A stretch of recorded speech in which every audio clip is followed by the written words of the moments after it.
नमस्कार मित्रों, SBI security के वीकली रैपअप या पॉडकास्ट में आपका हार्दिक स्वागत है। आज हम बात करेंगे कि इस सप्ताह में क्या हुआ और अगले सप्ताह में मार्केट के लिए क्या स्थिति बनती हुई नज़र आ रही है। तो दोस्तों, इस सप्ताह में हमने देखा कि जो फ्रंटलाइन इंडाइसेस हैं, जिन्हें हम निफ्टी और सेंसेक्स के नाम से भी जानते हैं, उन्होंने अपने एक रिकॉर्ड स्तर को छू लिया है। और ये सप्ताह ऐसा रहा है कि सेंसेक्स और निफ्टी दोनों ने ही अपने रिकॉर्ड स्तर पे बंद दिया है। जबकि जो स्मॉल और मिड कैप के जो इंडेक्स हैं वो भी काफ़ी अच्छा परफॉर्म कर रहे थे, बट हमने मंगलवार के दिन देखा कि एक स्ट्रांग प्रॉफिट बुकिंग देखी गई। हालांकि अगले 3 ट्रेडिंग सेशन में कुछ हद तक लॉसेस जो है वो कम होने में मदद मिली है। अब हम बात करते हैं कि जो इंडेक्स के परफॉर्मेंस हैं वो कैसे रहे हैं। तो जैसे मैंने कहा कि निफ्टी और सेंसेक्स पॉजिटिव जोन में बंद हुए हैं। ये लगातार तीसरा ऐसा सप्ताह रहा है जब निफ्टी और सेंसेक्स ने पॉजिटिव क्लोजिंग दी है। तो इस सप्ताह में निफ्टी 1.8% और सेंसेक्स 1.9% के आसपास का हमने रैली देखा है, जबकि मिड कैप में 0.5% की डिक्लाइनिंग और स्मॉल कैप में 1.1% की डिक्लाइनिंग हमने देखी है। अब हम बात करते हैं कि कौन कौन से ऐसे स्टॉक हैं जिनमें हमने रैली देखी है। तो हम देखेंगे कि वीकली गेनर्स और लूजर्स निफ्टी में कौन कौन से रहे हैं। तो सबसे पहले हम बात करेंगे ऐसे स्टॉक्स की जो कि निफ्टी में जो है वो ऊपर गए हैं। तो पहला बजाज ऑटो है, दूसरा ग्रासिम है, तीसरा भारती एयरटेल है, चौथा एक्सिस बैंक है और पांचवा यूपीएल है। तो ये 5 ऐसे स्टॉक हैं जो निफ्टी में जो है इस सप्ताह में साप्ताहिक रिटर्न इन कंपनियों का 7.8% से लेकर के 4.6% के आसपास का रहा है।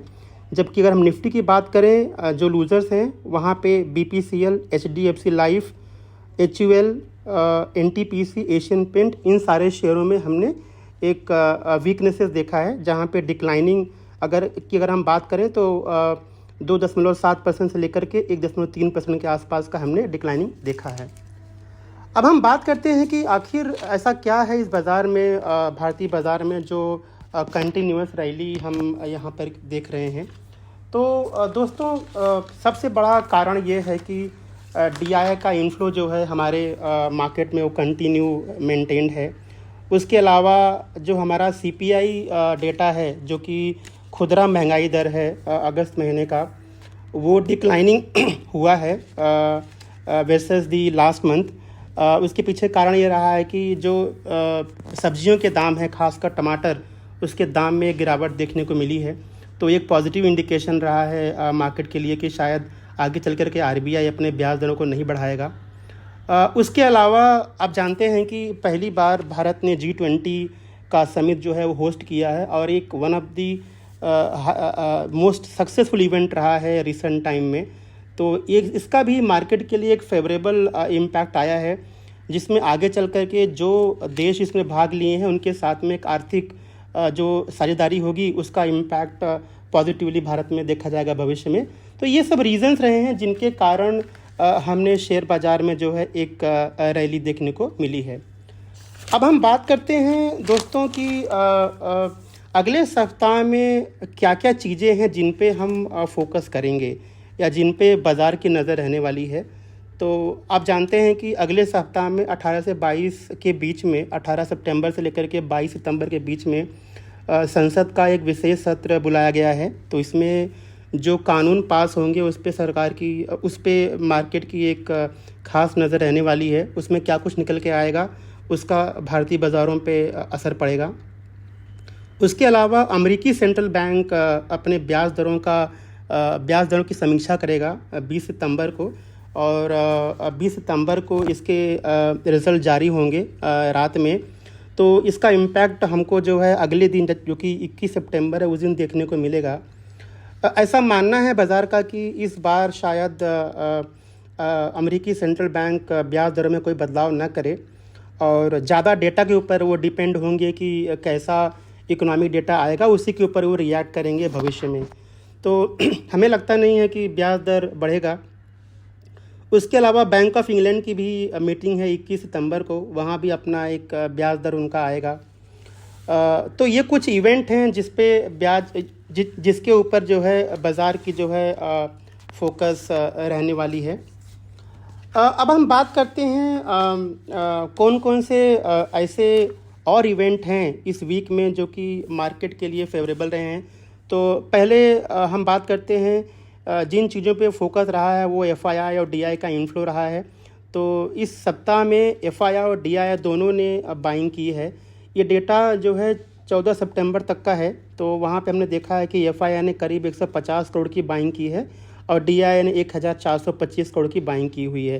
तो ये एक पॉजिटिव इम्पैक्ट रहा है शेयर बाज़ार के लिए, जिसका इम्पैक्ट हमने फ्रंटलाइन इंडाइसेस में देखा है। उसके अलावा हमारा जो रुपया है करीब 0.2% जो है वीक ऑन वीक जो है वो बढ़ा है टू 83.088 रुपीज़ पर डॉलर। तो ये भी एक पॉजिटिव साइन है।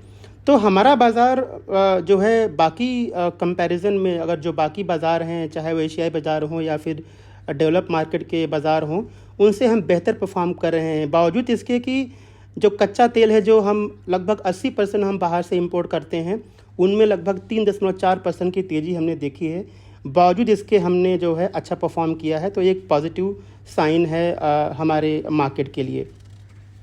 उसके अलावा कुछ और इकोनॉमिक इंडिकेटर हैं जो इस मार्केट में जो है बाज़ार ने फोकस किया। तो यूएस का इन्फ्लेशन जो कि अगस्त महीने में 3.7% के आसपास रहा है और ये लगभग उनके अनुमान से थोड़ा ज़्यादा है। लेकिन जो कोर इन्फ्लेशन होता है वो 4.3% के आसपास रहा है, जो कि ब्रॉडली उनके मार्केट के एक्सपेक्टेशन के अनुसार रहा है।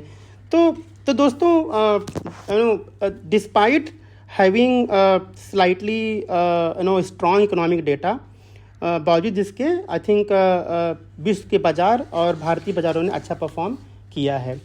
उसके अलावा ईसीबी ने अपने इंटरेस्ट रेट के डिसीजन को भी दिया है, जहां पे उन्होंने 25 बेसिस पॉइंट यानी 0.25% का इन्होंने इजाफा किया है अपने ब्याज दरों में। हालांकि जो उनका टोन है आगे आने वाले समय में वो थोड़ा सा डोविश है। डोविश का मतलब ये होता है कि आगे वो शायद ब्याज दरें उतना न बढ़ाएं या उसमें थोड़ा सा पॉज करें और थोड़ा डेटा के लिए वो वेट करेंगे। तो एक तरह से जो है ये पॉजिटिव इंडिकेशन है कि शायद यूरोपियन सेंट्रल बैंक अब ब्याज दरों को शायद अब पीक होते हुए वो देख रहा है। उसके अलावा चीन का इंडस्ट्रियल आउटपुट और रिटेल सेल्स डेटा भी आया है, जो कि अनुमान से बेहतर रहा है, खासकर रिटेल सेल्स डेटा। तो ये सब दोस्तों, ये सब इम्पैक्ट और ये सब चीज़ें को अगर हम समराइज़ करें तो ये सब चीज़ों की वजह से जो है विश्व के बाज़ारों पे और भारतीय बाज़ारों पे जो है अच्छा पॉजिटिव इम्पैक्ट रहा है। अब हम बात करते हैं कौन कौन सी ऐसी कंपनीज़ हैं जो फोकस में रही हैं। हमने कुछ कंपनियों को चूज़ किया है जो आपके सामने हम रख रहे हैं। वैसे न्यूज़ तो बहुत सारे थे, बट हमने कुछ 5 ऐसी कंपनियों को चूज़ किया है जो हमें लगता है कि आगे आने वाले समय में इनके लिए एक बेनिफिट क्रिएट करेगा। तो पहला है महिंद्रा हॉलीडे एंड रिसॉर्ट, जहाँ पे इस कंपनी ने उत्तराखंड सरकार के साथ में एक तरह का MOU साइन किया है, मेमोरेंडम ऑफ अंडरस्टैंडिंग। और यहाँ पर कंपनी 1000 करोड़ रुपए इन्वेस्ट करेगी क्लब महिंद्रा रिसॉर्ट को डेवलप करने के लिए। और इसका फ़ायदा ये होगा कि आगे चल कर के जो कंपनी के पास जो 5000 इस वक्त रूम कीज़ हैं उनको बढ़ा के 10,000 करेगी अगले 7 से 8 सालों में। तो एक पॉजिटिव न्यूज़ है महिंद्रा हॉलीडे के लिए। आई थिंक आगे चल कर के इसमें एक पॉजिटिव मोमेंटम देखने को मिल सकता है। दूसरी है टाटा स्टील। तो टाटा स्टील ने जो है एक फैक्ट्री का उद्घाटन किया है उत्तर प्रदेश में, जो कि एक ऑटोमेटेड मैन्युफैक्चरिंग यूनिट होगा और इसकी कैपेसिटी लगभग 3500 मेट्रिक टन पर मंथ के आसपास होगी। तो एक तरह का एक पॉजिटिव डेवलपमेंट है टाटा स्टील के लिए। तो ये भी न्यूज़ हम आपके सामने रखना चाहते हैं। दूसरा है तीसरी कंपनी है महिंद्रा एंड महिंद्रा लिमिटेड। तो जिसे हम जानते हैं कि क्लासिक लेजेंड एक कंपनी है जो कि जावा मोटरसाइकिल बनाती है भारत में। ये महिंद्रा को इसकी बैकिंग है और यह कंपनी 1000 करोड़ रुपए इन्वेस्ट करने वाली है ताकि वो मिडल वेट की जो मोटरसाइकिल्स हैं वो बना सकें, क्योंकि मार्केट ग्रो हो रहा है। आप सब जानते हो कि महिंद्रा एक लीडिंग प्लेयर है स्पेशल यूटिलिटी व्हीकल्स में और ट्रैक्टर सेगमेंट में।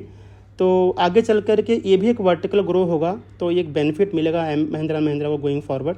तो ये भी एक पॉजिटिव न्यूज़ है महिंद्रा के लिए। चौथी कंपनी है KEC इंटरनेशनल, जहाँ पे कंपनी ने 45 करोड़ का उन्हें ऑर्डर मिला है सऊदी अरेबिया से, जहां पे वो डिज़ाइन करेंगे और इंस्टॉल करेंगे ट्रांसमिशन लाइन को, जो कि 380 केवी का लाइन होगा। तो ये एक पॉजिटिव न्यूज़ है। उसके अलावा कंपनी को 1012 करोड़ का और एक और ऑर्डर मिला है, जिसमें वो सिविल एक्टिविटीज़ करेंगे और ट्रांसमिशन लाइन और केबल डालेंगे। तो एक तरह का पॉजिटिव है। अगर मैं केईसी की बात करूं तो अभी तक इस साल में कंपनी को 7,500 करोड़ का ऑर्डर मिला है।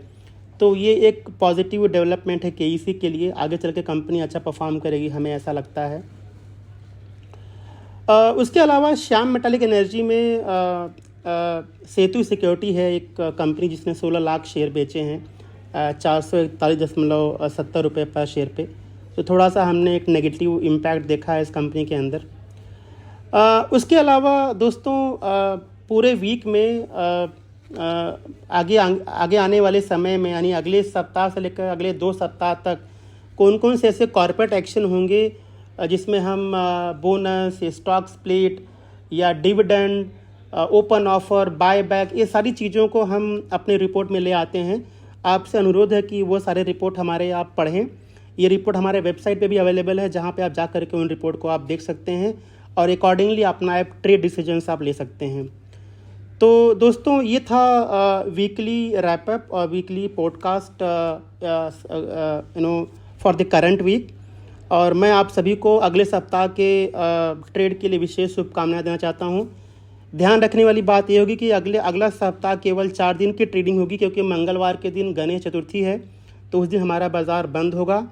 तो आप सभी से अनुरोध है कि जब आप मार्केट में ट्रेड करें, क्योंकि मार्केट जो है उच्चतम स्तर पे चल रहा है, अपने रिकॉर्ड हाइस पे है, तो प्रॉफिट बुकिंग को भी हम रूल आउट नहीं कर सकते हैं।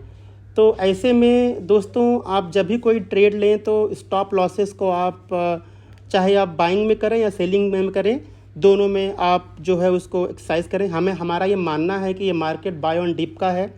फिर भी आपसे हम अनुरोध करेंगे कि अपने रिस्क और रिवार्ड को प्रॉपर बैलेंस रखते हुए अपने स्टॉप लॉसेस को प्रॉपरली मेंटेन करें। हमें सुनने के लिए बहुत बहुत धन्यवाद और अगले सप्ताह की ट्रेडिंग के लिए ढेर सारी शुभकामनाएं। Thank you. Investment in securities market are subject to market risks. Read all the related documents carefully before investing.